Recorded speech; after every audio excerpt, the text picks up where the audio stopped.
Jeff, you want to hit the lights? Look at that! Look at that! Woo!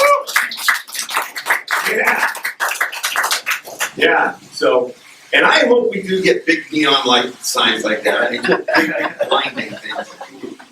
Wow! Okay, thank you, Jeff. So I went on Craigslist and found this 8 foot by 30 inch deep pool, and talking to people, and they said, yeah, this lady, they set it up last year, she used it a couple times, and he got deployed. He spent the last year in Afghanistan and just got back, so she hasn't set it up again, and they're selling her home and moving towards Lake Pleasant, and so we're just kind of figuring out, and got to visit with them, and they ended up just giving us the swimming pool. It's like, no, just for the church, now you just take it. You just take it. So yeah, that was very cool. Really cool. We had to make sure it was 30 inches deep because, well, you know, I'm not saying anything about somebody's island sticking out. But I'd say so. By the way, if you want to be water baptized, let us know. You've been baptized maybe you're at a young age or something's changed in your life. It's okay to get dunked more than once. We'll hold you down until you're dead, bring you back up. It's a celebration. So look forward to that. So I'm driving home from getting the pool, and I tell you, this is so funny. So I happen on Grand, I look over on Primrose, and I see at our church building, the people of the church that's in there having a rummage sale out in front of it. And I'm like, hey, that's cool, so people to meet. You know, I'm kind of like a social animal, like, hey, new people. And so I pulled over and I went over to meet them, and then very, very delightful African-American couple, just really cool to visit with them. And Linda and Dale. And so, and Dale is honestly, he's more thin than my son Preston. He's just little. And so I walk up and I say, hey, Linda, I'm Russ, and I'm the pastor of the church that's buying this building. And she's like, and she was the stereotypical African-American Southern gospel. She just went into her, oh, pastor. Pastor, we're so honored, Pastor, that you would come and say hi to us. She just went, you know, Pastor, if we could all just be this much like Jesus, it would change our city. And she just, Pastor, I wish our pastor here to meet you. Pastor, we're gonna sell everything and get this place ready for you to come in. And Pastor, we're excited for you to take over the building. And this is Dale, and I turn to meet Dale, and I see this van pull in. Jeff, you want to unplug those vans for me, buddy? Sure. I see this van pull in, and it's got two small Hispanic ladies in it, and they get out, and they have purchased a portable air conditioner from the rummage sale. So I'm visiting with Linda, and I meet Dale, and they're trying to load that air conditioner, and none of the three of them, Dale and the other two, they just couldn't get it. So I turned around and said, you want some help with that? They said, sure. So, and it really wasn't, it was one of those awkward things. It was big and heavy, but two guys, you almost had to kiss to carry it together. It was just been weird. So I reached down and I picked it up, and it was heavy. It was very heavy. And I get it in, and I strained quite a bit to get it in. Well, as you know, I had surgery on my neck about a week and a half ago, and my neck that morning was kind of swollen and full of fluid. And so I strained pretty hard and got the air conditioner in, shut the door, I said thank you, and I turned around to continue my conversation with Linda. And I said, Linda, so how many people attend here on a Sunday morning? And her whole demeanor changes. She goes, 45. She kind of steps back, and I'm like, all right. I said, so maybe 50, 60 call this their church home? Yeah, that might be 50, 60. So I'm starting to get a little self-conscious because she's looking at me kind of weird. So I reach up and rub my neck, and blood is just pouring, and it's just pouring down my neck. And so I'm trying to think what Linda's thinking, because it's like this conversation, I turn around, I turn back, vampire. And I'm like, whoa, you've seen the Lord. And so I said, oh, Linda, can I just get a paper towel? Oh, Pastor, yeah, you need a paper towel. You just come to me right now.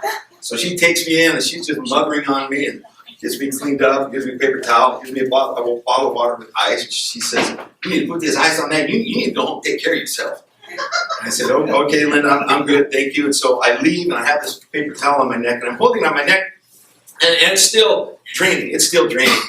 And so I'm driving, and so I get back on Grand, And I take a left on Greenway, and when you take that left on Greenway, you just almost immediately go into a school zone.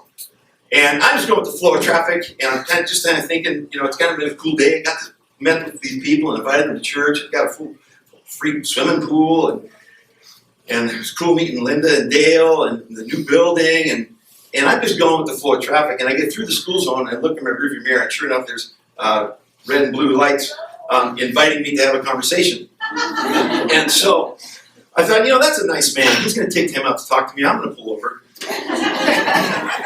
And so I pull over, and I'm holding this paper towel against my neck, and it's still draining.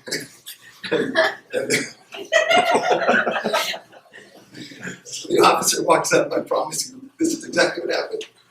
He walks up, and he goes,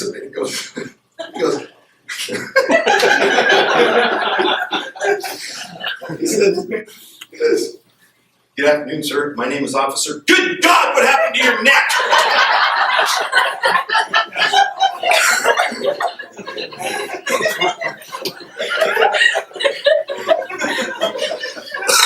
I said, well, I had some surgery this week, and so I peeled the paper towel back, and he's like, "Oh." He said, "Where are you going?" I said, "Well, I'm just trying to get home." He goes, "You follow me. I'll get you there a whole lot faster." I said, "Look, man, I don't need a police escort. I live on Evans. It's like a block and a half away." He goes, "I'm where it is. I know where it is." And I said, "Look, I just need to get home, and I'll be okay." And he goes, "Good God, get home. Forget I pulled you over, and don't pay attention to the speed limit."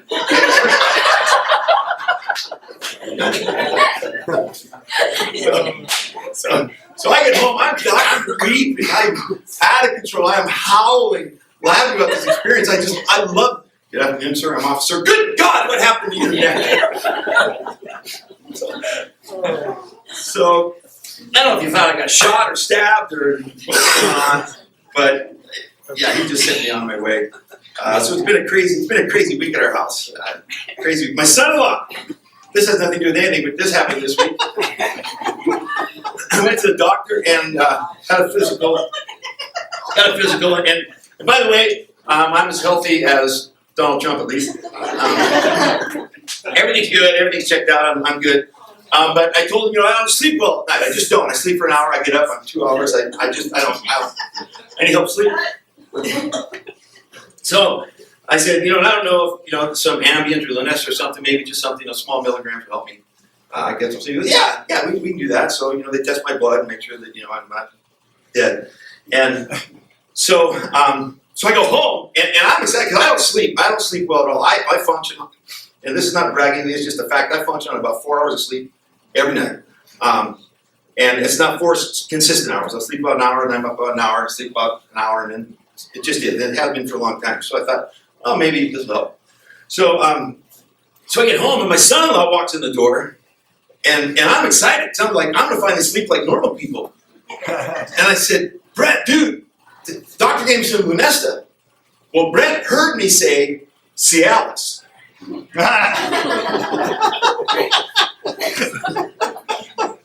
Are y'all tracking? I'm letting that land. So I say, "Doctor gave me some," I'm jacked. Like, "Hey, dude, doctor gave me some Lunesta." And Brett's like, "That's cool." And so I'm like, "Yeah, dude, I can't wait." And he's like, and he's like, "I'll bet." It's our conversation. So our day's going on. So we're sitting down eating, and he goes, "So how does this stuff work?" I said, "Well, I just take it every day." And he goes, "How much?" I said, "I don't know, hopefully several times a day." And he's like, is he still on the Cialis thing? I said, "Yeah, man, I cannot wait." And again he goes, I'll bet." So we're sitting there, we're still, we're going to dinner, and he's thinking this through. He's thinking this through, and he goes, "Oh, wait a minute. You said Lunesta." I said, yeah. He goes, oh, I've been thinking Cialis. And he said, I thought it was a little weird because, like, you don't usually joke about that stuff. But I walk in the door and you start to tell me your problems. So, yeah, poor Ben. I'll still see him walk through the house and go, the nest. Yeah.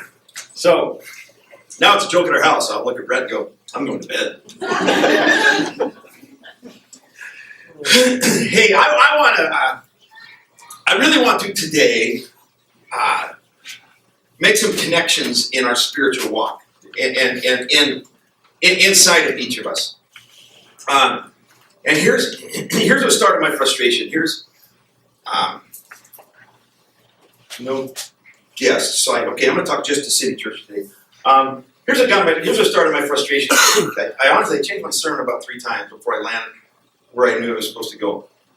But I left last week, to be completely honest, I left last Sunday. I'm really frustrated in my spirit because we took deliberate time to pray for people to find jobs, and took deliberate time to pray for people to see increase in their lives. We took deliberate time to pray for benefits on the jobs. So we took deliberate time, and yet I don't know that we left here expecting. I think it just was a 2-minute religious means. The illustration would be a child on Christmas morning. When they see the tree and they see the gifts under the tree, and you tell them to sit down, and if you ever watch them, they somehow their butt crawls closer and closer to the tree, and you have to keep pulling them back. And they're so sure that there's something in there, and they will even say, is there something for me? And you don't even have to answer, because they will still try to crawl towards that tree and grab that gift, because they know they're about to get what they just asked. Is there something for me? That's what that word ask is. With a full anticipation, a full expectation, hope that doesn't disappoint. That's what ask is. It's not, can I just have a job? And so we play a role in that. We play a role in our level of expectation or anticipation or belief system that we're really going to see the answer to that prayer. And so it's not so much you don't have because you don't ask. It's more like you don't have because you don't really believe that it'll help you. And I watched it last week. We prayed for many, many jobs, and it seemed like when we got done here, the next question was not, I can't wait for my new job, where will it be? And the next question was, do you want to go to lunch? And you know me well enough by now, I'm not legalistic. I don't hold to religious philosophy. But I do hold to what's the point of coming to him and asking for a supernatural act and not expecting it to happen? What's the point? So all week I've tried to figure out what's the disconnect. As I pray for you and pray for City Church, what's the disconnect? What are we missing? Because the disconnect is not him. Don't blame God. God's not the disconnect, okay? And I thought really where I was going to land. In fact, I was sharing with Eric and Michelle just a couple nights ago that I really thought I was going to land on talking about just how big God is. Maybe that would help us understand, make a connection on how big God is. But I'm not going to go there today. But by the way, I did do several hours of study, and God is really big. If you were wondering, God's really, really, really big. In fact, it hit me while I was jogging. I shared this with these guys. This is how big God is. This will mess with your theology. This is how big God is. God is not in heaven. God is heaven. If you look at a painting, the artist is not in the artwork. God is not in creation. He is creation. That's how big he is.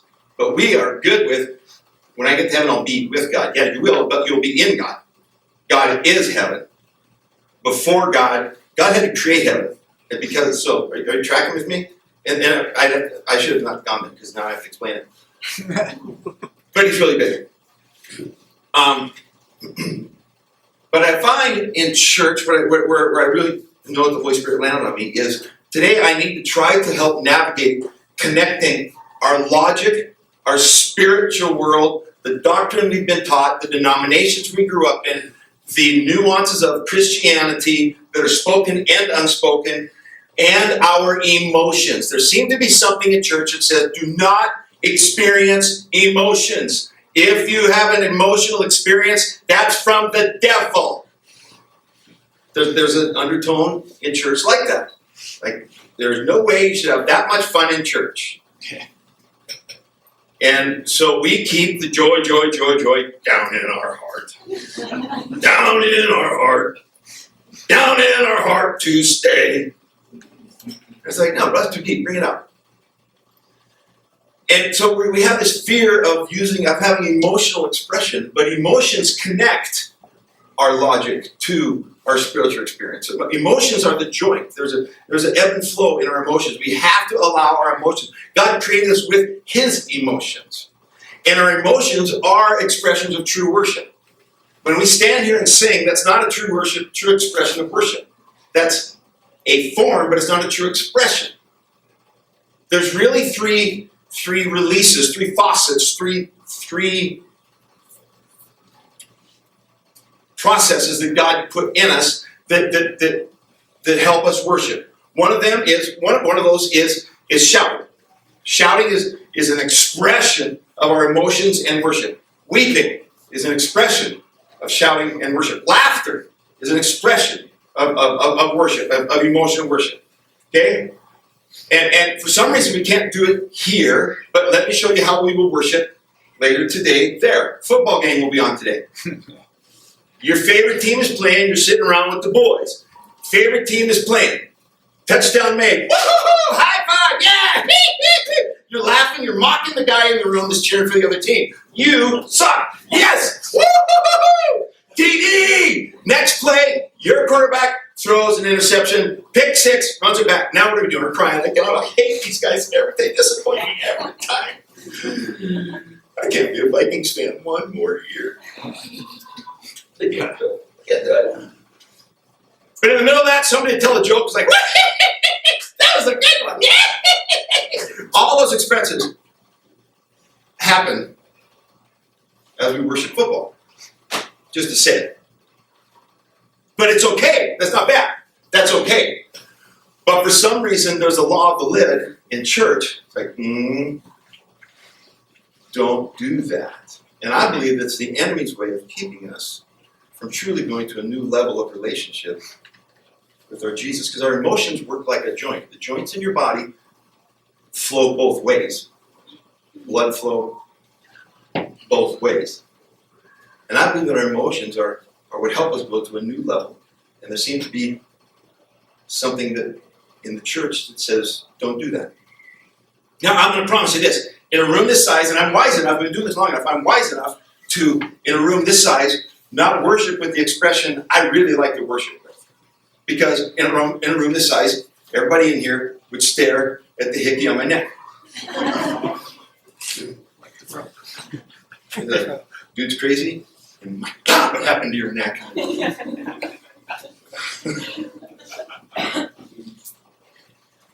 But in a larger room, where we're going, I'll be more expressive. I just will. So you have to be wise on how you use your emotions. That's the only balancing statement I'm going to make. Okay, don't be stupid. Amen. You'll have to have people throw you out. But see, our two grandchildren at our house right now. I watched them, and I watched them the other day. They are 2 and 3, almost 4, and they love to be superheroes. They love to be superheroes, and they argue over who gets to be which superhero. And then they argue over who's got more power as the superhero they are. And then our grandson Sterling puts on the Batman mask, and he becomes Batman. Like, he's Sterling, and he pulls it down, and he immediately pulls it down, and he won't talk. And we'll say to him, who are you? And you have to ask him like 4 times, who are you? Who are you? And he's got that mask down, and that little 2-year-old voice, he goes, Batman. And we'll go, where's Sterling? Right here. And he pulls it down. And we'll say, okay, Sterling, see you later. Batman. There's something, we are born with a desire to be great. That's natural. Nobody told them you should be a superhero. Nobody told them you need to want to be Superman. Nobody told them put the mask down and ultra ego comes out. Nobody had to teach that lesson. That's something that's naturally in us, to want to excel and to be great and to achieve supernatural levels that a 2-year-old can imagine. That's something else. But somewhere in life, we're told, don't do that. I referred to John Maxwell's book, Laws of Leadership, or Developing a Leader in last week, about what they did with the classroom. Another study they did, and that was and I forget the question, but a group of researchers went into a kindergarten room and asked the question. Well, the question was, what would you like to be when you grow up? Every single kindergartner raised their hand and wanted to say something. They went to a group of seniors in high school and asked, what do you want to be when you grow up? 2 kids raised their hand. What happened? Something tells us, stop acting like God.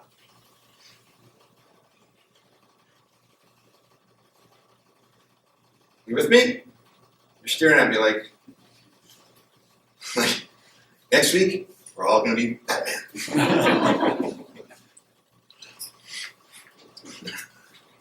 God would never do that. So, I just follow where I'm going right now. Are we okay? We have to allow our emotions to be expressed in church. And here's the deal. When sometimes when people hear a guy as expressive as I am, or as flamboyant as I am, say that, they're going, oh, well, you want me to act like you. No, I don't. No, I don't. You do not want to act like me. I'm a constant party, and you would not handle it.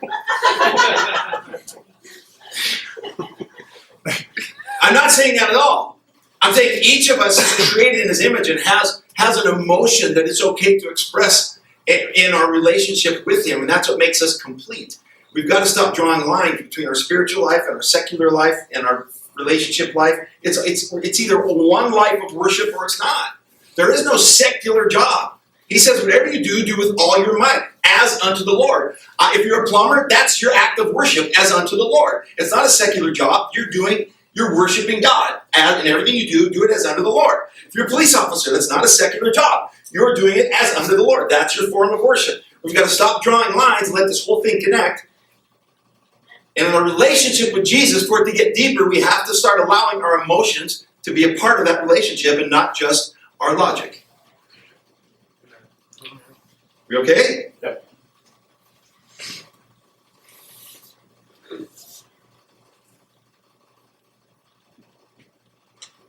Where do I want to start? Because I'm out of time. Okay. Hebrews 6:1 in the Message. Skip the first one, Catherine, and go to the second one. I'm going to read to you in the Message. So come on, let's leave the preschool finger painting exercises in Christ and get on with the grand work of art. Grow up in Christ. What a great verse. Walk through, and I hope I can do this. Hope I can land and have us. I want us to own Hebrews 12:1 today. It's a popular verse, but I hope that when we leave here today, we can own it and we'll have some freedom. So Hebrews 12:1. Remember, it says therefore. So whenever you see a therefore, you ask what is therefore, and that therefore is therefore because Hebrews 11 just ended. And Hebrews 11 is the great hall of faith, where men and women of the faith are talked about, all listed in the great hall of faith in Hebrews 11. And in that list are liars and drunkards and adulterers and prostitutes and deceivers, and it's a bunch of long-haired hippies, and it's just a bunch of freaks.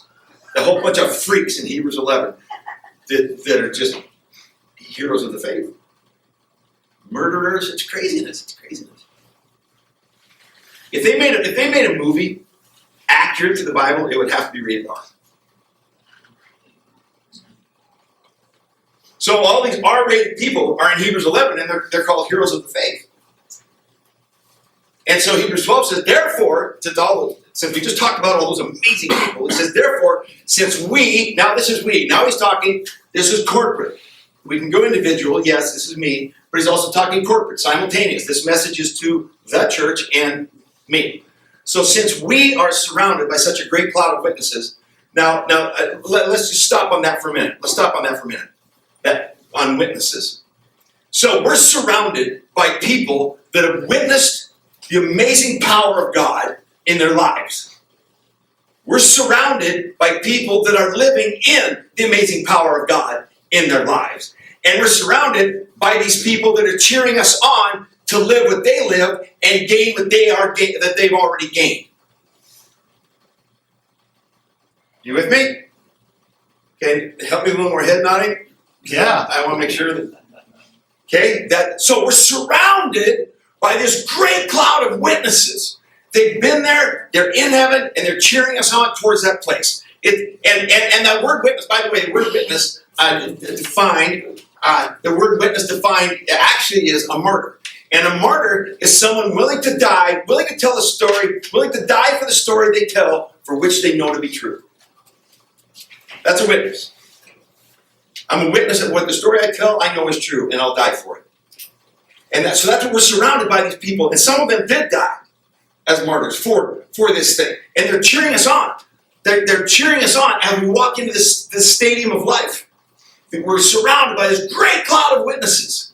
Now, stop and think for a minute. Whatever it is in your life, whoever is in your life, if they were in the room and you were performing, you would automatically try to perform even higher. Truth be true, I have two people probably, living people, that I don't know that there's a dollar amount I wouldn't spend to spend an hour with them, just to be with them for an hour. Just pick their brain, visit with them. Two people alive that I can't think of how much I wouldn't spend to do that. Now you're all going, who is it? Well, one of them is me. Two people alive. Larry Bird and Bill Johnson, pastor of Bethel Assembly. Those two guys, I don't know, I would pay to spend an hour with just me and them. But on the Larry Bird thing, if I was on a basketball court and I saw that Larry Bird was watching, I would play another game. Because he's already been there. And now he's a witness to my game. You tracking with me? If Bill Johnson was in this room, well, I wouldn't even preach. I would just lay down.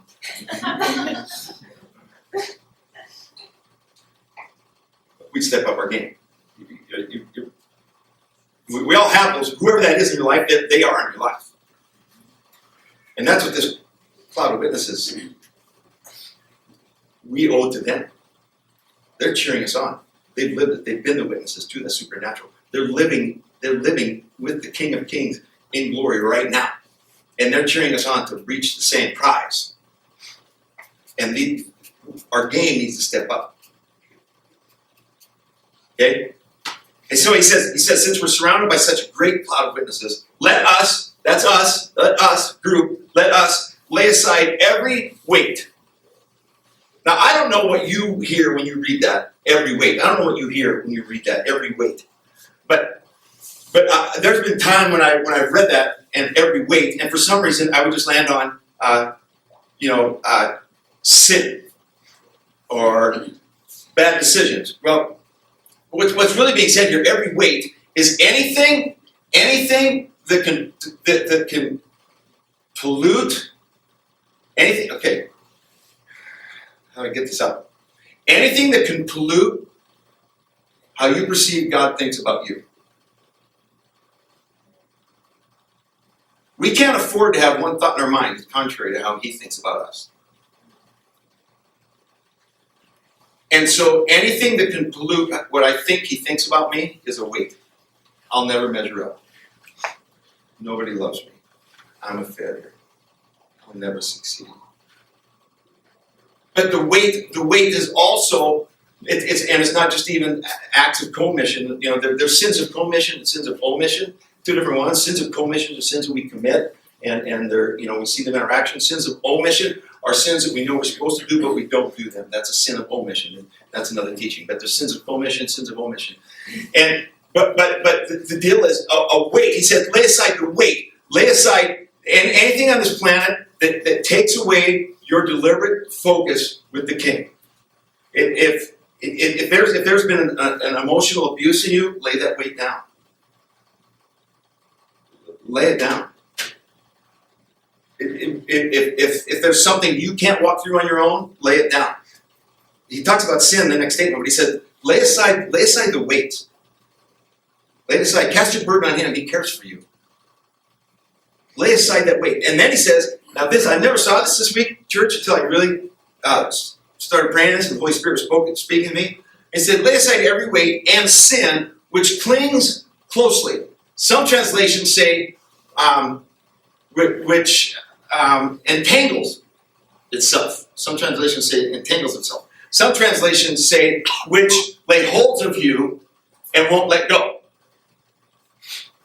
So many years I've read, and so lay aside sin. So I'm going to stop sinning. But that's not really what he's saying there. Yeah, stop sinning. That's another lesson. Lay aside the sin which so clings to you. The sins that make you feel like you don't measure up, but you know you've been forgiven of. That they cling to us, don't they? The sins that have been acted against you that we don't really want to forgive. That we don't. Isn't it interesting that we receive unconditional love, but we give it with condition? We like to make this statement, well, I'm going to forgive him, but I'm not going to trust him. That doesn't sound conditional at all. But he said, lay out the sin that clings. He didn't say stop sinning. He said, remember there's sin that's trying to cling to you. And it doesn't have a right to cling to you. You're being cheered on by witnesses that have done probably worse than you have. And they're trying to remind you. If Moses could come down out of the grandstand and walk a lap of life with us, he'd say, are you kidding me? I killed a guy. And then I doubted God. I didn't even get to go into the promised land. Why are you letting what you did hold you back? Don't let that cling to you. If Noah could come out of the grandstand and say, are you kidding me? You don't think one person makes a difference? You wouldn't be here if one person didn't make a difference. I think Noah could say to us, really? You think age is a problem? Why don't you ask the little boy who had the lunch? I think if King David came down, he would say, really? Really? So, have you slept with another person, killed their husband, had their baby born, and then lied about it? Yeah, why don't you stop letting what you did cling to you? I'm cheering you on. Don't let it cling. He says, since we're surrounded by a great cloud of witnesses, let us lay aside every weight and sin that so closely, and let us run with endurance the race set before us. I'll say this in a whole other way because we're running out of time. Let us run with endurance the race that's set before us. That running is an emotional thing. Running is emotional. I run almost every single day. And almost every single day, I have to work through the emotion of wanting to quit. Running is an emotional thing. At the end of my goal, there's an emotion in me. It's like, woohoo! 60 feet, yes!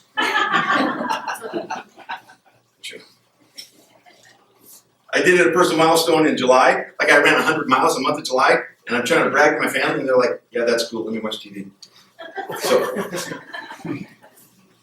But he said, let us run with endurance the race is set before us. In other words, he's saying, let us run, catch the words, the race that is set, it's already set. Your destiny, your assignment is already there.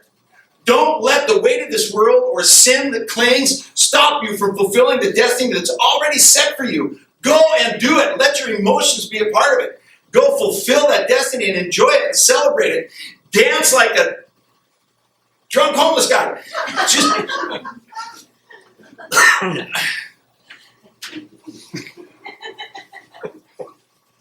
But here's what he says. So how do we do that? We look to Jesus. Oh my gosh. Is that easy? What's he saying there?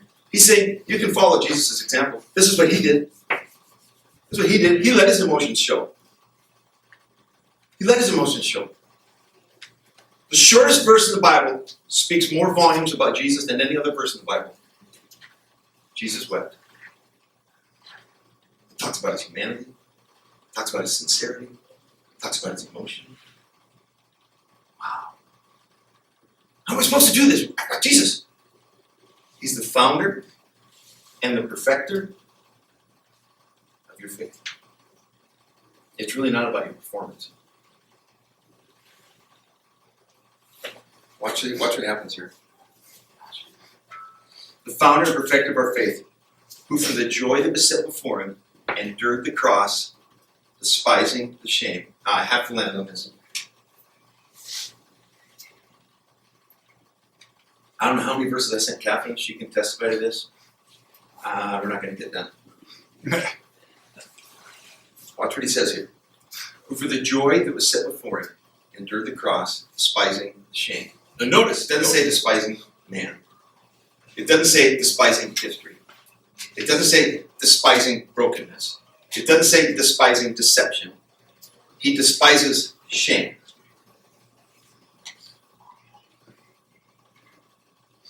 It's a powerful power. We can't overlook that. It's a powerful thing. Despising shame.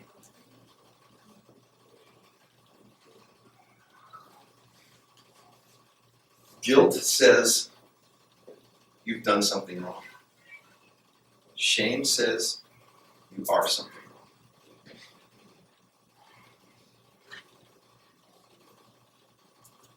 And he despises it. Despising shame. It's a powerful statement. He didn't despise sin. He didn't despise Satan. He didn't despise Adam and Eve. He didn't despise brokenness. He didn't despise failure. He didn't despise doubt. He didn't despise faithlessness. He went to the cross because he despises shame. Guilt says you did something wrong. Shame says you are something wrong. Let's sink in.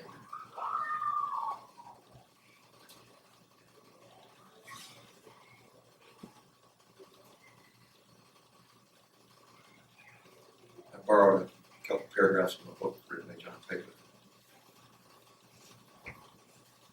It's the best picture I could get of what Jesus said to shame when he went on the cross. This is borrowed from John Piper's book, and John Piper says, this is what when Jesus says he did it, despising the shame. This is what Jesus said. Listen to me, shame. Do you see that joy? Do you see that joy in front of me? Compared to that, you are less than nothing. You are not worth comparing to at all. I despise you. You think you have power? Compared to the joy before me, you have none. Joy, joy, joy. That is my power. Not you, shame. You are worthless. You are powerless. You think you can distract me? I won't even look at you. I have a joy set before me.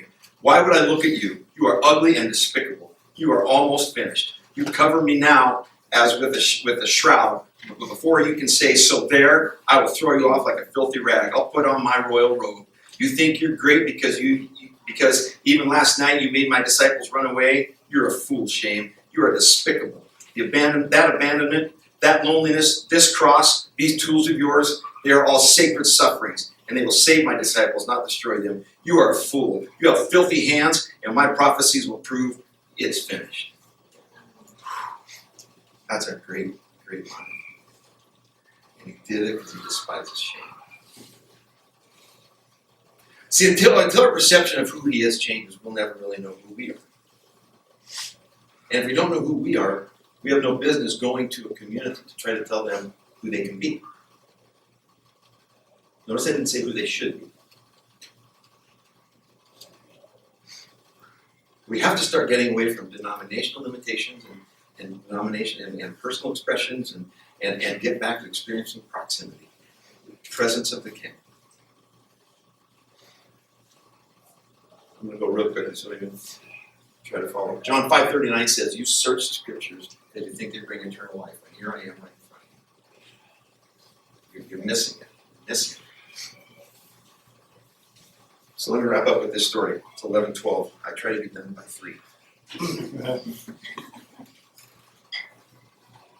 I'm gonna, for time's sake, I'm going to tell you a story. If you don't believe me, read Genesis 39. Joseph of the Old Testament. Joseph, when he was a young man, had dreams. He had these dreams, and he dreamt of his brothers and his mother and his father bowing down to him.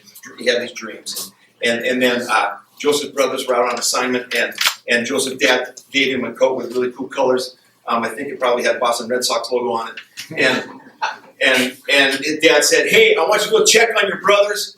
Take them some food. Make sure they're doing okay." So Joseph is out going, and his brothers go, "Oh, look, here comes the dreamer." They call him the dreamer, and so they hate him. So they dig a hole, throw him in it, put blood on his Boston Red Sox uniform, which is the same as rubbing it against a Yankee uniform. And they go back to their dad and they go, hey, we're really sorry. He died. And they put goat's blood on it. They said, he's dead. We're sorry, bad deal. But really what they did is they pulled him out of the hole and they gave him to this group of people called the Ishmaelites. They said, hey, yeah, we'll sell him to you. You can have him. He's the problem. He's the little brother we never wanted. So Joseph is gone. So Joseph, the Ishmaelites take him into Egypt. Egypt, as you know by now, is a bad place. They take him to Egypt. They sell him to this dude named Potiphar. Potiphar, which is a weird name, isn't that Potiphar? It's almost like a Native American. Where's the bathroom? Potiphar. So I read it different than you do. I just read it different than you do. So that Lanesta is helping. Not so sure. God, what happened here? Yeah. So he's sold to Potiphar. The Bible says that he's in Potiphar's house, and Potiphar is the second in command of Egypt, and Egypt is a bad place. And the Bible says that because Joseph was there, the blessings were on Potiphar's house. In fact, it says because Joseph was there, Potiphar's house increased. In fact, the Bible says because Joseph was there, Potiphar had no concerns except what he was going to eat for dinner. It was all Joseph. Joseph had total control. The slave had total control because it says that Potiphar realized the Lord was with him. You can see that he was with him. So Potiphar goes on vacation, doesn't take the wife.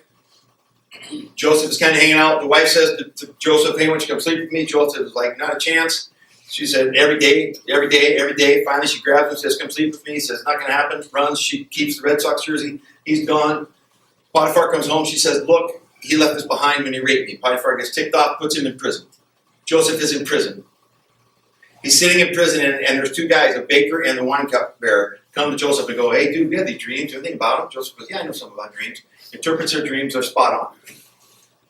When they get out of prison, he says, hey, remind that guy, I'm here. The prison guard puts the prison under Joseph's authority. The prison guard says, I see that God is with you. And then the Bible says, and the prison prospered.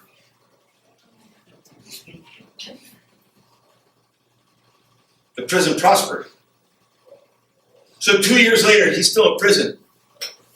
The new Pharaoh has a dream. Nobody can tell him what it is. The cupbearer goes, I know this dude. Like I was in prison 2 years ago, and he called out a couple dreams, like this baker dude that died. Like he told the baker dude, you're gonna die, and he died.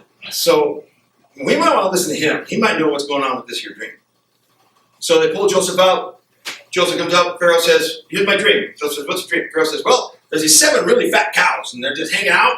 And then all of a sudden, these 7 really skinny cows come and eat the fat cows. How weird is that? And Joseph goes, no, that's not weird. That makes total sense. And Pharaoh's like, it does? He goes, oh, yeah, that's easy. What's the deal? Well, you're going to have 7 years of feast and harvest, and there's going to be 7 years of famine. And the 7 years of famine are going to destroy the 7 years of harvest. But God has given me a supernatural plan to make sure that you survive the next 14 years. And then Joseph becomes second in charge. He's even over Potiphar. Joseph becomes top guy in Egypt. Joseph never forgot. He never forgot who he was. He never let anything steal from him, from who he was. But who we are, here's the point. I'm going to wrap up. Here's the point. Who we are is not just for us. Who we are is for a world that needs what we have.